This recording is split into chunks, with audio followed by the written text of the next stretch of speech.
Bezrat Hashem, on va faire un petit chidouche sur Parashat Metzora, qu'on a lu cette semaine, qu'on a lu ce Shabbat. Et le pasuk qui nous dit, Vetziva Kohen velakach la mitaher, shete tziporim chayot teorot. Donc celui qui vient se purifier de la lèpre qu'il a eu à cause de la shonara, alors il va amener deux oiseaux. Avant de rentrer dans l'explication du pasuk, j'ai envie de vous raconter une histoire, une vraie histoire. Je vous donne même la date où l'histoire s'est passée. Voilà, l'histoire, elle commence le Kavdalet Nissan, le 24 Nissan, l'année Tafshin Ain Zain. Ça fait exactement 4 ans de ça. 4 ou 5 ans. 4 ou 5 ans de ça, une vraie histoire. Et voilà que dans un après-midi, dans la fenêtre d'une famille, okay? Et bon, là on parle de l'histoire, elle s'est passée dans une famille, la famille Cohen, et qui habitait dans l'étage numéro 3, au Rechel Shawarfat, et ça s'appelle Ramat Shlomo, à Yerushalayim, comme ça s'appelle. Au 3e étage, là-bas est venu un oiseau. Un oiseau, il est venu dans la fenêtre, dans comment on appelle ça, les soragim, dans les grillages, les barreaux de la fenêtre. Et il est venu, c'est un petit pour d'error. D'error, c'est comment on appelle ça en français, c'est les oiseaux de liberté, là, comment ils s'appellent, d'error. L'hirondelle. Razako Baro. Hirondelle. Tortorelle. Oui. Tortorelle. C'est vrai. C'est exactement ça, c'est tortorelle.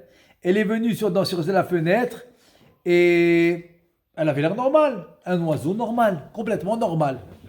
Et voilà que l'oiseau se met sur le bord de la fenêtre. Et qu'est-ce qu'il fait? Il commence à taper comme ça. Il tape, il fait du bruit. Il commence à crier. Il commence à entourer la fenêtre, etc. Mais comme ça, avec son pic. Il fait du bruit comme ça, il n'arrête pas.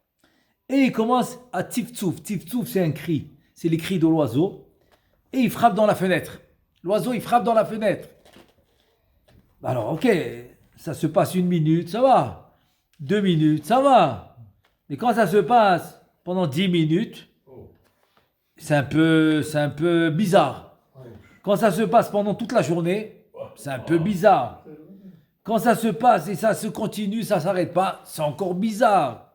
Là maintenant, quand cette chose revient tous les jours, cet oiseau se pointe tous les jours à la même heure et il continue.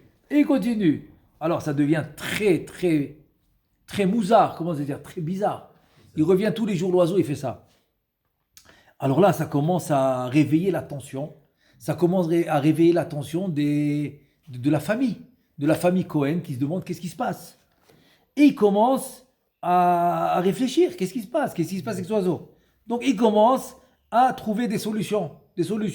Alors il y a des pics que tu mets comme des épines pour empêcher l'oiseau de se poser dans ta fenêtre.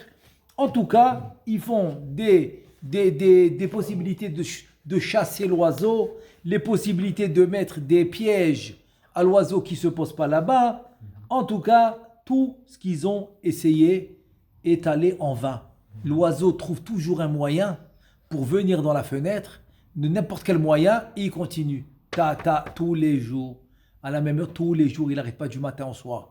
Et il frappe, il vient, il frappe, il vient. Et voilà encore un jour, et ça n'arrête pas. Et donc la famille, elle ne sait pas quoi faire. Elle trouve ça très, très, très, très bizarre.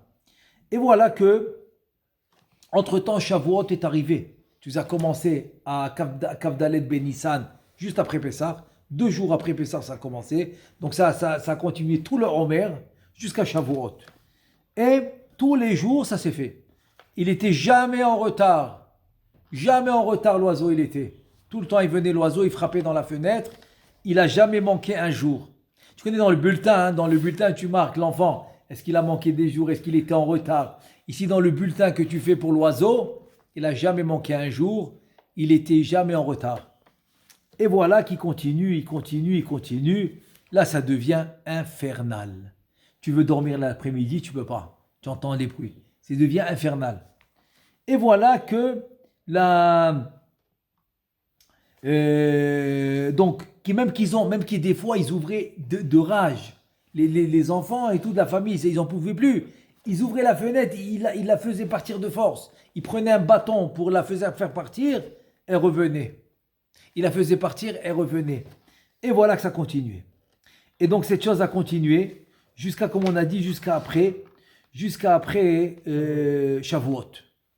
Et ils ont essayé aussi le système de lui dire peut-être, ils ont pensé que c'est une neshama.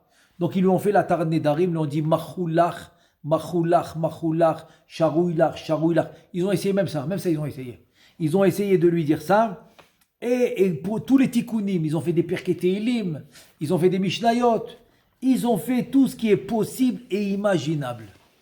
Tout ce qui est possible et imaginable.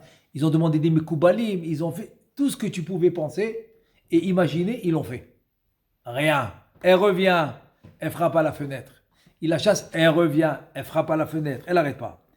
Et voilà maintenant que on arrive jusqu'à après Shavuot. C'est-à-dire que combien de temps fait le calcul? C'est tout Sfirat HaOmer presque. Ça a commencé une semaine après Sfirat HaOmer. Donc Sfirat HaOmer c'est 49 jours. 49 jours, on va dire à peu près plus de 40 jours. Plus de 40 jours, ça s'est passé. Donc après Shavuot, qu'est-ce qu'il décide? Le père de famille, on va l'appeler Rav Cohen. Peut-être c'est un avraire, donc on va l'appeler Rav Cohen. Donc ce Rav Cohen, qu'est-ce qu'il fait? Il dit même son nom ici, il s'appelle Rav Aharon Cohen. Qu'est-ce qu'il fait? Donc il va au kotel, il commence à prier. Et il prie. Pour comprendre, qu'est-ce qui attend? Qu'est-ce que je dois faire? Dis-moi. J'ai tout essayé par la Hachem. Qu'est-ce que je peux faire déjà? Et il prie. Et voilà que après la tfila, il se rappelle d'une chose. Qu'est-ce qu'il se rappelle? Il se rappelle de Yonatan ben Uziel. Parce qu'il a entendu les oiseaux. Tu sais, au côté, il y a beaucoup les oiseaux.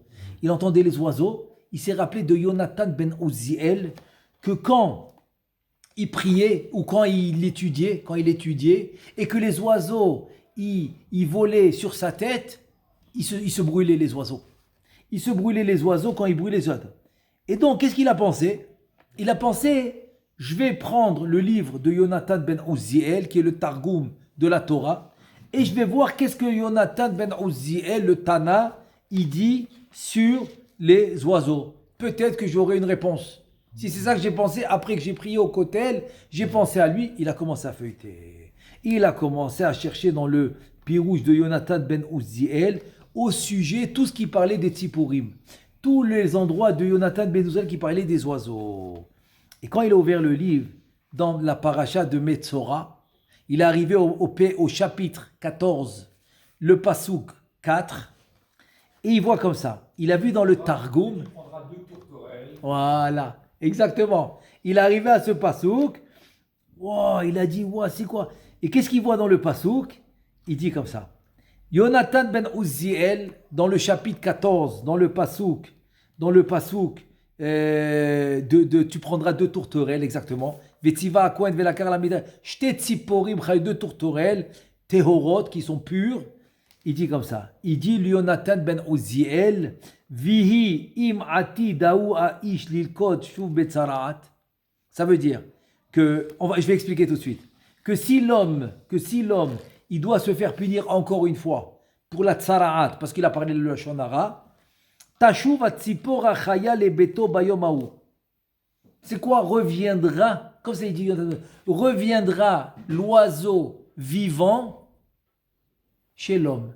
Il reviendra dans la maison de l'homme. Ça veut dire quoi? Alors l'explication c'est la suivante. Vous savez que les 2 oiseaux qu'on faisait pour le Metzora, celui qui avait la lèpre, c'était quoi? Qui a été puni. Il a été puni parce qu'il a parlé du Lachon Hara. Donc le jour où il va se purifier du Lachon Hara, il doit amener 2 tourterelles.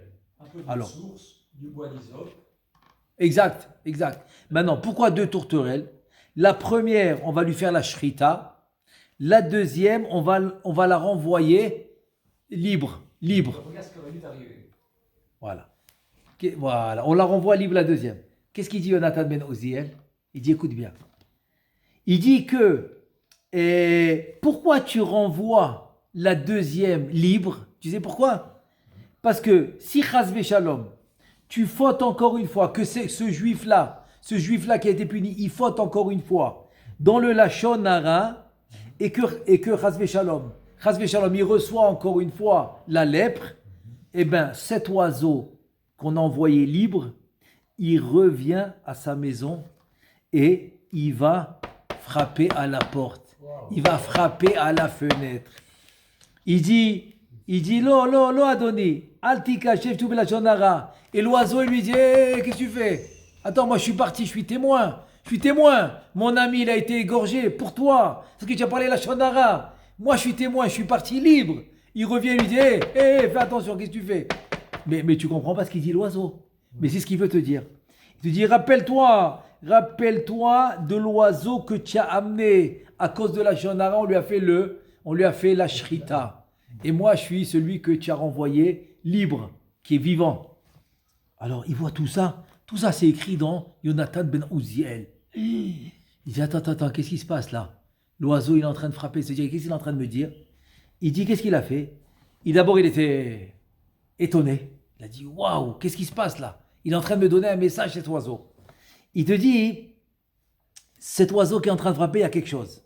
Il y a quelque chose qu'il faut réparer. Il faut réparer la shonara. Alors, de quoi ça parle? Il a commencé à vérifier dans la maison. Qu'est-ce qui se passe? Qu'est-ce qui se passe? Qui parle de la shonara ici? Qu'est-ce qui se passe? Qu'est-ce qui s'est avéré? C'est avéré comme ça. C'est que pendant toutes les soirées, pendant des années, tous les soirs, ils avaient un minhag à la maison. Le minhag à la maison, c'est d'étudier deux halachot du Sefer Chafetz Chaim, deux halachot de la shonara.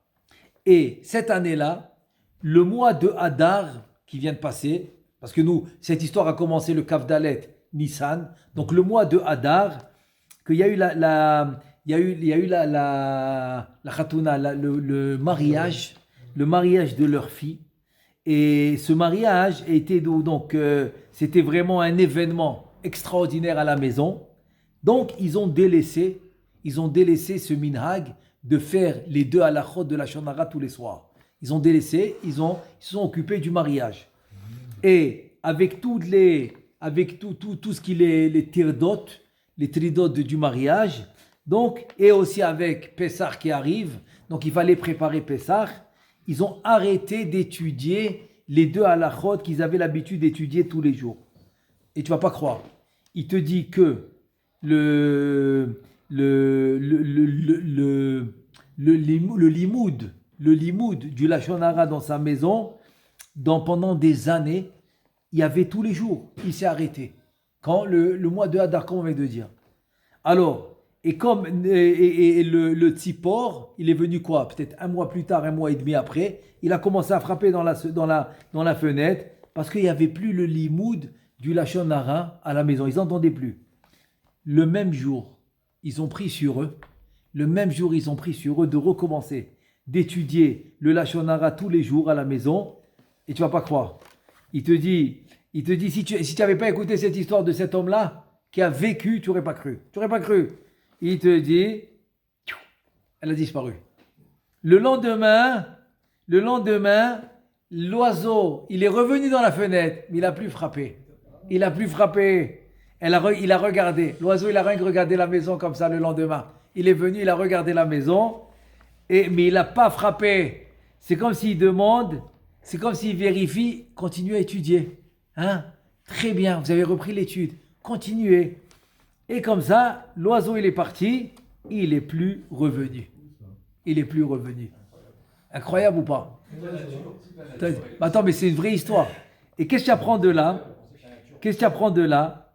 Que d'abord que la bouche, qu'il faut faire attention à la bouche, et aussi le rappel de combien c'est important d'étudier ces halachot là, ces halachot de Shmirat HaLashon.